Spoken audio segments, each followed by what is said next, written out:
Sa probinsya ng Cavite, isa na marahil sa pinakakilalang personalidad ay si Nardong Putik. Kinikilala din siya sa kasaysayan ng naturang probinsya bilang public enemy number 1.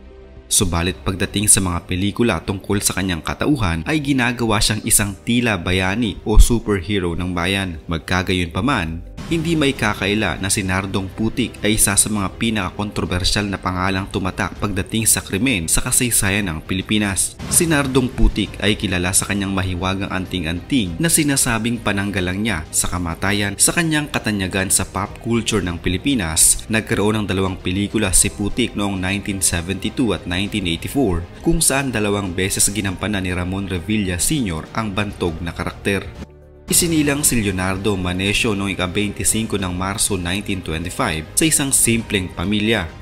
Noong mga panahong iyon, ang Cavite ay wala pang gaanong tao, madamo at magubat, subalit nagiging pugad ng mga bandido, magnanakaw, carnappers at mga smugglers. Malayong malayo ito sa itsura nito ngayon. Sa panahong iyon, upang magkaroon ng proteksyon ng isang tao ay kailangan niyang kumapit sa mga maimpluwensyang tao at ito ang ginawa ng kanyang ama. Naging malapit ang ama ni Nardong Putik kay Jose Bargaza mula sa angkan ng mga Bargaza. Ang angkan na mula noon hanggang ngayon ay kinokontrol pa rin ang Dasmariñas, Cavite. Sila ay naging magpadrino. Lingid sa kaalaman ng ama ni Nardo na ang kanyang pagiging malapit kay Jose Bargaza ang maglalapit din sa kanyang kamatayan. Napatay kasi ang ama ni Nardo nang umunoy isa sa mga tauhan ng kalaban sa politika ng mga Bargaza. Sa mga oras na iyon ay tila nagising ang natutulog na katauhan ni Nardong Putik kay Leonardo Manesio.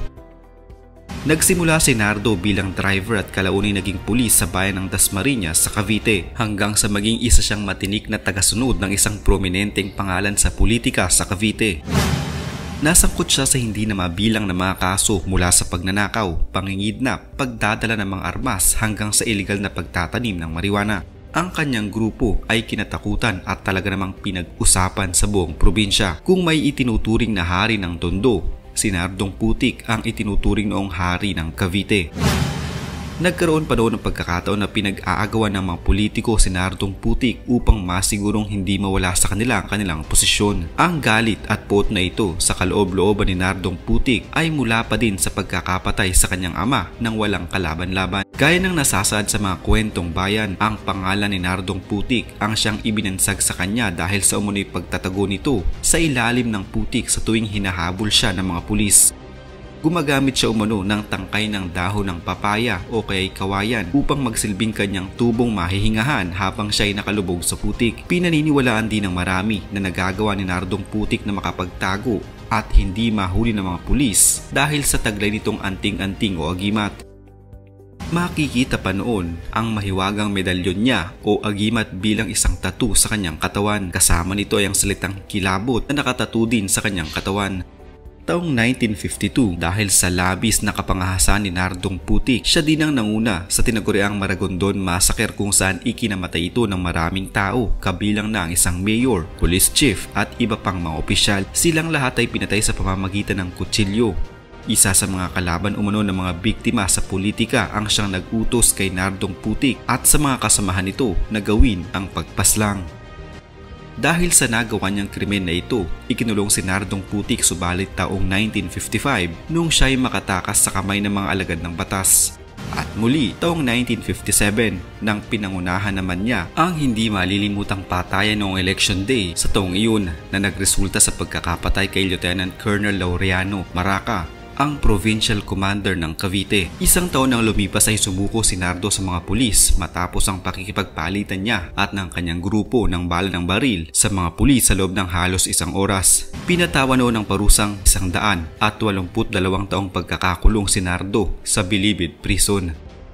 Subalit sa panahon ng panunungkulan ni dating Pangulong Ferdinand Marcos Sr., binigyan umano siya ng freedom of movement upang gamitin siya ng dating Pangulo laban sa kanyang mga kalaban sa politika. taong 1969, sa pinakahuling pagkakataon ay muli na namang nakatakas sa bilangguan si Nardong Putik. Subalit sa pagkakataong iyon ay nilagyan na ng presyo ang kanyang ulo ng 20,000 piso ng nooy bagong halal pa lamang na gobernador ng Cavite na si Juanito Johnny Remulla, ang ama ni Governor John V. Remulla.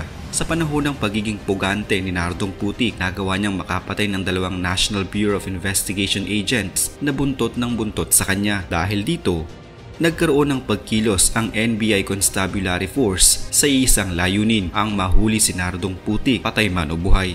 Noong taong 1971, natagpuan ng mga pulis ang umunoy hideout ni Nardong Putik at muling napasakamay ng batas ang pugante. Ito ay dahil lamang sa isang checkpoint sa Imus sa Cavite pa rin, tumangging huminto ang sasakyan ni Nardong Putik at patuloy na pinaandar.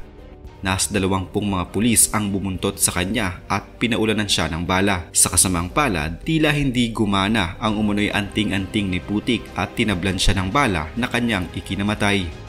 Sa araw na iyon, nagtapos ang paghahari na Nardong Putik sa Cavite. Ang reputasyon ng pagiging kriminal at pugante ni Nardong Putik ay naging sapat upang mabura ang nooy tinatamasa niyang respeto sa mga Caviteño. Noong kanyang mga huling taon bago ito mamatay, marami ding mga napaslang si Nardong Putik mula sa mga mayayamang angkan at makapangyarihang mga politiko sa Cavite na kumakaman ng yaman pati na ng mga mahihirap. Kaya naman sa kanyang pagkamatay ay marami rin ang nanghinayang at nalungkot.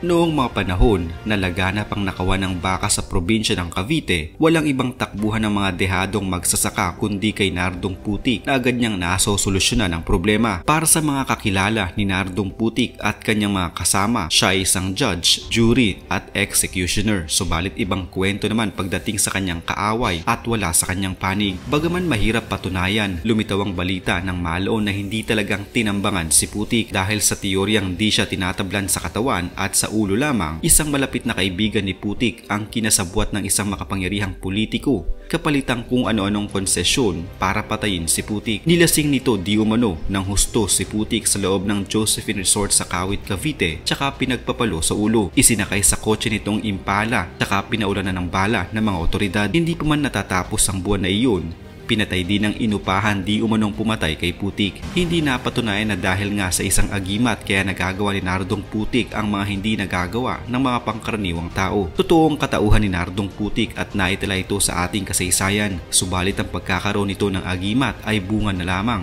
ng malikot na imahinasyon ng mga Pilipino pagdating sa mga anting-anting at medalyon. Marahil ay mas nadagdagan pa ang kwentong ito ng isa pelikulang pagkatao ni Nardong Putik ng 2 beses na pinagbidahan ni late Senator Ramon Revilla Sr. Sa naturang pelikula kasi ay ipinapakita si Nardong Putik na mala Robin Hood ang dating at nagtataglay ng isang anting-anting o agimat. Tinutulungan niya ang mga tao, kaya naman ang tingin sa kanya sa naturang pelikula ay isang bayani at tagapagligtas. Marahil ay isa siyang bayani sa ilang taong kanyang natulungan, subalit hindi ito sapat upang tawagin siyang isang bayani dahil mas pinatunayan niya ang kanyang sarili hindi bilang isang bayani kundi mababasa sa isa sa kanyang mga tattoo bilang isang kilabot.